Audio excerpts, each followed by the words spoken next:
అలాగా నాయకులు ఎప్పుడు పరస్పరం తిట్టుకుంటా ఒకళ్ళు పొడుచుకుంటా ఉంటే వేదిక పైన నాయకులకు కానీ రాష్ట్ర స్థాయిలో ఉన్న నాయకులందరికీ కూడా మా అందరి బాధ్యత మీరు మా మీద భరోసా పెట్టారు. మీరు లేకపోతే 151 సీట్స్ అవుట్ ఆఫ్ 175 ఎలా వస్తాయి?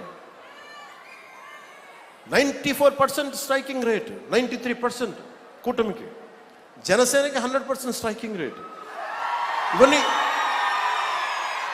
ఇవన్నీ ఎందుకు ఇచ్చారు? నేను పదే సభలు ఇదే చెప్తున్నాను, కూటమికి కూడా ఇదే చెప్తున్నాను, కూటమి నాయకులందరికీ కూడా. దయచేసి దీన్ని ఒకళ్ళు ఎక్కువ ఒకళ్ళు తక్కువ కాదు, అందరం చాలా అవసరం, ఒకళ్ళకొకళ్ళు అందరం చాలా అవసరం. నేను గతంలో కూడా చెప్పాను, గౌరవ ముఖ్యమంత్రి గారిని లాస్ట్ టైము గత ప్రభుత్వం ఆయన జైలు పాలు చేసినప్పుడు కొద్దిమంది జనసేన పార్టీకి సంబంధించిన మద్దతుదారులు ఏదో మాట్లాడితే తెలుగుదేశం పార్టీని దయచేసి అలా బలహీనంగా చూడకుండా, చాలా బలమైన పార్టీ, దాన్ని గొడవ పెట్టకండి, దాని అలా ఇంత నేను గౌరవించాను. అంటే మీకు అడ్వర్సిటీ రివీల్స్ ట్రూ క్యారెక్టర్ అంటాం. ప్రతికూలత పరిస్థితుల్లో మీరేంటి, ప్రతికూల పరిస్థితుల్లో నీ సత్తా ఏంటి, అది కదా. అంటే కష్టాలు ఉన్నప్పుడు నేను ఏం చెప్తున్నానంటే, మేము ఏ రోజు కూడా ఏ పార్టీని తగ్గించలేదు, తెలుగుదేశాన్ని ఏ రోజు తగ్గించలేదు. భారతీయ జనతా పార్టీ నాయకత్వం లేకపోతే, అండదండ లేకపోతే ఈరోజు జేజేఎం రాదు. ఈ రోజున తెలుగుదేశం పార్టీ లేకపోతే, నా గౌరవ ముఖ్యమంత్రి గారు లేకపోతే ఈ ఫైనాన్స్ ఇంత ప్రణాళికాబద్ధంగా చేయలేం. నాకు అనుభవం లేదు, నాకు పోరాటం చేసే శక్తి ఉంది. అంటే ఒక పని చెయ్యాలి అంటే ఇన్ని శక్తులు గుమిగూడాలి. అన్ని వేళ్ళు ఒకలా ఉండవు, కానీ ఏ వేలికి ఈ బొట్టనేలు తీసేస్తే ఏం చేస్తాం, ఏకల వీళ్ళకి ఏం చేయలేము.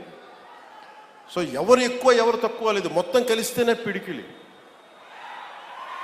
కూటమి అంటే పిడికిలి, దీన్ని గుర్తుపెట్టుకోండి. అంతేగాని కూర్చోబెట్టి పంచాయతీ స్థాయిలో ఉన్న జనసేన నాయకులు కావచ్చు, తెలుగుదేశం నాయకులు కావచ్చు, భారతీయ జనతా పార్టీ నాయకులు కావచ్చు, మద్దతుదారులు కావచ్చు, చిన్న ఇబ్బందులు ఉంటే అందరం పరస్పరం మాట్లాడుకొని ముందుకు తీసుకెళ్దాం.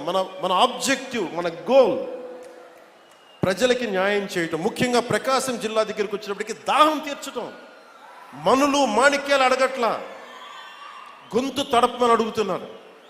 గొంతు ఎండుకుపోతుంది, పశువులకి నీళ్లు పెట్టుకోలేకపోతున్నాం. పశువులకి వచ్చిన కొత్తల్లో మొదటి అసెంబ్లీ సెషన్లో నాకు గౌరవ శాసనసభ్యులు, మన పేరు గుర్తులేదు కానీ నాకు అసెంబ్లీలో ఇచ్చారు, మూగజీవాలు ఎండుకుపోతున్నాయన్నా, సమ్మర్ వచ్చేస్తుందంటే. ఈరోజు పశువులు నీటి తొట్లు ఎందుకు వచ్చినాయి అంటే, దానికి ప్రకాశం జిల్లాలో మనుషులకి నీళ్లు లేవన్నా దాంతో పశువులు చచ్చిపోతున్నాయంటే, ఆ ఒక్క మాట కదిలించి ఈరోజు పశువులు నీటి తొట్లు వచ్చినాయి మొత్తం మేము.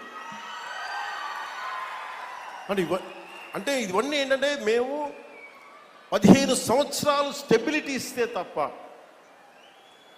ఈరోజు వేసిన మొక్క, ఒక చిన్న మొక్క వృక్షం అవ్వాలంటే 10-15 సంవత్సరాలు పడద్దు. ఒక మామిడి చెట్టు ఈరోజు మొక్క వేస్తుంది రావడానికి 8-10 కనీసం దశాబ్దం పైన తీసుకుంటుంది. అలాంటిది ఈరోజున ఒక పబ్లిక్ పాలసీ చేస్తే, ప్రజలకు ఉపయోగపడే చెయ్యాలంటే ఇంతమంది ఇంత సమయం కావాలి. అందుకే నేను పదే చెప్తా ఉన్నాను, 15 సంవత్సరాలు కలిపి ఉండాలి అని. దయచేసి నన్ను అందరూ కూడా అర్థం చేసుకోండి. నేను ఈరోజు మీకు ప్రకాశం జిల్లా మనకి ఈ సభ సాక్షిగా చెప్తున్నాను, నాకు నా పార్టీ సంక్షేమం కంటే కూడా, కూటమి సంక్షేమం కంటే కూడా నాకు నా ప్రజల సంక్షేమం చాలా చాలా ముఖ్యం, చాలా ముఖ్యం నాకు.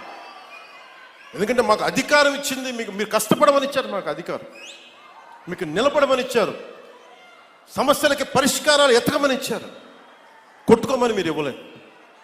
ప్రతి ఒక్కరూ మేము తెలుసుకోవాలని. అందుకని బయట అధికారుల నుంచి వెళ్ళిపోయిన గత ప్రభుత్వ పాలకులు రెచ్చగొట్టాలని చూస్తారు, వాటికి రెచ్చిపోకండి. యువత కూడా దయచేసి ఇదే విన్నవించుకుంటూ, మాకు ఈ అవకాశాన్ని ఇచ్చిన గౌరవ